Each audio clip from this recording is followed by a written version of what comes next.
আরো একটা নতুন ভিডিওতে স্বাগতম গাইস। আজকে আমরা চলে যাচ্ছি ইয়েস গাইস, দেখা যাক গাইস আমরা কি করতে পারি। আগে থেকে আমরা বিরিয়ানি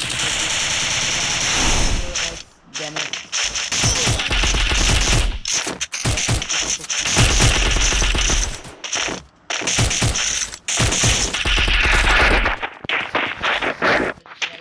সাবস্ক্রাইব করো, ভিডিওটা লাইক করো, Double kill!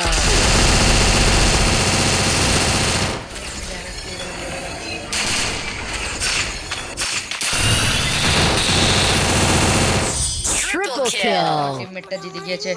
তোমাদের চ্যানেলটা সাবস্ক্রাইব করো, ভিডিওতে লাইক করো গাইস। দেখা যাক গাইস নেক্সট গেম জিততে পারি। আজকে আমার চ্যানেল আমি কম ছাড়ি আর গাইস তোমাদেরকে সবাইকে জানাই ঈদ মোবারক, ঈদুল আজহা অনেক অনেক শুভেচ্ছা গাইস। এখানে দেখতে পাচ্ছ গাইস আমরা অলরেডি 3টা রাউন্ড জিতেছি গাইস। দেখা যাক গাইস, তোমরা চ্যানেলটা সাবস্ক্রাইব করো, ভিডিওতে লাইক দাও। তো গাইস দেখা যাক। তো গাইস আজকের ভিডিওটা এই পর্যন্ত। এই ভিডিওটা যদি আমার ভালো লাগে তাহলে অবশ্যই চ্যানেলটা সাবস্ক্রাইব করবে, ভিডিওতে লাইক দিবা। দেখা হবে নেক্সট ভিডিওতে ইনশাআল্লাহ। তোমার জন্য লন অফ সিএম সব ভিডিও ছাড়বো। দেখা হবে নেক্সট ভিডিওতে। ঈদ মোবারক, আল্লাহ হাফেজ।